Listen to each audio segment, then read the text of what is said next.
Welcome sa DRS 2.0. Fresh at nagbabagang happenings ba ang hanap mo? Mga padabarkads man yan o mga trending topics? Pwes, sagutin natin yan. Kaya naman isubscribe nyo na ang ating channel para sa mga nagbabagang balita everyday.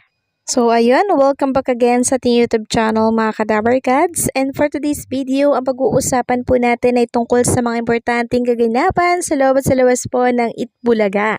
So kanina, ang Sugod Campus mga kapatid ay nandirito po sa DMMSU.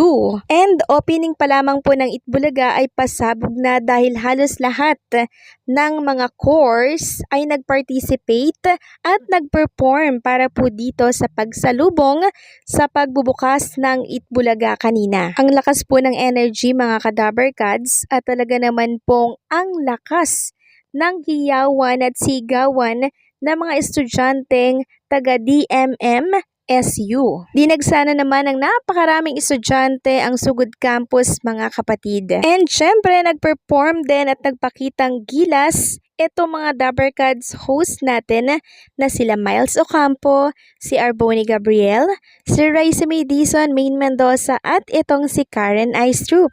Lalo pa nga pong nagsigawan ang mga estudyante nang lumabas ang mga Dabarkads host natin. Mas tumindi pa po ang sigawan nang lumabas na po si Bossing Vic Soto and syempre si Boss Joey De Leon. Hindi na naman po mahulugan ng karayom ang mga estudyante pong nakiisa dito po sa Sugod Campus mga kapatid. Grabe ang Itbulaga mga kadabarkads, no? Talagang itong ginagawa po nila ay pagtulong sa mga estudyante. At alam nyo po ba, unang arangkada pa lamang may nanalo po agad ng 30,000 pesos at yun po yung grupo na magaling sumayaw. And sa therapy naman mga kadabarkads, yung nabunot po doon ay nanalo ng tumataginting na 50,000 pesos. Sabi nga po noong nanalo, napakalaking tulong ng binigay po ng Itbulaga sa kanya sa pag-aaral. Dumagsa din mga kadabarkads ang mga sponsors po ng Itbulaga na talaga namang sumama dito po sa La Union para syempre makapagbigay din po ng papremyo sa mga estudyante. Andyan ang Birch Tree, andyan ang Yakult, Skechers, ang Oppo, and syempre marami pa pong iba. Samantalang marami naman po ang natuwa ng merong 3 Dabarkads na nagbalik dito po sa Itbulaga. Unang-una si Yan De Jesus na kung saan ay naging parte din po yan ng Itbulaga ng ilang buwan para po doon sa isang segment. So nag-perform po siya doon kasama po ng kanyang grupo. And syempre kasama din natin kanina itong si Juan, Kaoli and Kylie Wish. And syempre nakasama din natin dyan si Lucky na talaga naman pong nagustuhan din ng maraming mga estudyante, mga millennial, mga Gen Z, sigawan sila mga kadabarkads sa 3 hinayar ng Itbulaga ngayong araw po ng Sabado. And syempre mga kadabarkads, kasama din po ng Itbulaga ang mga ambassador pala ng Oppo na sila Joshua Desena, Ara Kasim at Ken San Jose. Samantalang kanina, unang arangkada pa lamang po ng GB5 mga kadabarkads ay pumalo po agad ng 126k online viewers ang TBJ Itbulaga YouTube channel and mas tumaas pa yan mga kadabarkads sa kalagitnaan po ng naturang segment.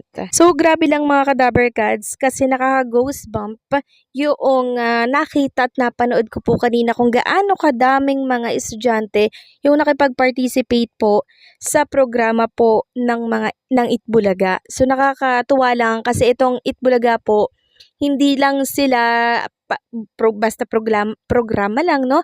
Sila po yung programa na talaga namang nakakatulong at talaga namang iniisa-isa po yung mga school, mga university para makapagbigay po ng pag-asa, tuwa at tulong sa mga estudyante po na talaga namang kinakapos sa pang-araw-araw nilang budget sa school. Kaya napakataba talaga ng utak ng isip ng istilong ito, pero yun nga lang hindi po nila ito po pwedeng gawin araw-araw or every Saturday kasi nga sobrang matrabaho. And ang dami pong kinakain na oras mga kadabarkads. Kaya talaga every month lang siguro po pwede itong isagawa sa mga universidad na mapipili po ng Dabber Cat. Samantalang kanina naman po mga ka-Dabber Cats ay todo po ang pagbabangayan at pagwawala ng mga fans ni Atasha Mulak dito po sa live chat ng Itbulaga. So patuloy nilang hinahanap si Atasha Mulak, bakit daw wala ito? Kahit na paulit-ulit nating pinaliwanag kung ano po ang dahilan bakit wala siya sa Itbulaga, patuloy pa din na hinahanap si Atasha. Meron pa nga pong nagkukumpara kay Atasha at Arboni na hindi naman daw mahusay si Arboni mag-host. Bakit daw pinalitan ni Atasha? Sus Miyu Marimar, wag po tayong toxic. Kasi si Arboni po ay guest host lamang yan. Kung bagasab lamang siya pag wala po etong si Atasha. So mabuti nga yun, meron tayong nakukuha na host pampalit po dito kay Atasha Mulak. Alam naman natin kung ano po ang tinatrabaho ni Atasha Mulak ngayon. Sobrang busy po. Kaya yung iba, bakit kayo nagagalit sa Itbulaga? 'Di ba? Ang Itbulaga nga po ang iniwanan ni Atasha para po sa bago niyang project. Gustuhin man po ng Itbulaga na si Atasha ay magstay dito sa kanilang programa kung desisyon naman ni Atasha at priority naman po niya yung ibang project, wala po kaming magagawa doon. Wala pong magagawa ang TBJ Production. Kaya payo ko lamang po mga ka-Dabber Cats sa mga naghahanap kay Atasha, wag na po kayong mag-away-away sa live chat ng Itbulaga dahil pinagtatawanan lamang tayo ng mga kalaban natin na talaga namang sumisilip dito po sa live ng Itbulaga. And ang nakakatuwa pa dito mga ka-Dabber Cats, meron talagang mga lumipat ng ibang channel para lamang makapanood po ng Itbulaga. Nang babash sila doon. Tapos yung katapatan po na programa ng Itbulaga, nasa 80k lamang yung nanonood.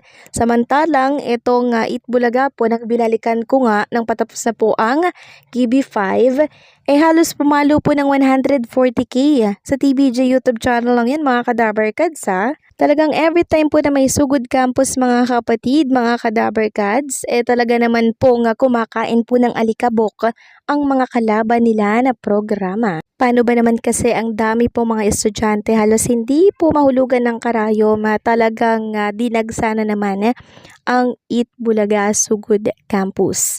Samantalang bago matapos ang ating update, congratulations kay Paulo Ballesteros bilang Outstanding Male Entertainment Host mula yan sa Lauros Novelis Media Excellence Award 2025. Sabi nga dito ng News 5 Everywhere, congratulations Mama Pau. Pinarangalan si Paulo Ballesteros bilang Outstanding Male Entertainment Host sa Lauros Novelis Media Excellence Awards nitong Biyernes, March 20, so kahapon.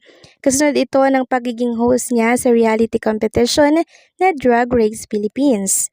Ang Lauros Novelis Media Excellence Award ay ang media award giving body ng LPU Cavite na naglalayong i-highlight ang mga nagtatanging personalidad sa kanilang larangan. So congratulations Mama Paulo Ballesteros dahil sobrang deserve mo ang naturang award.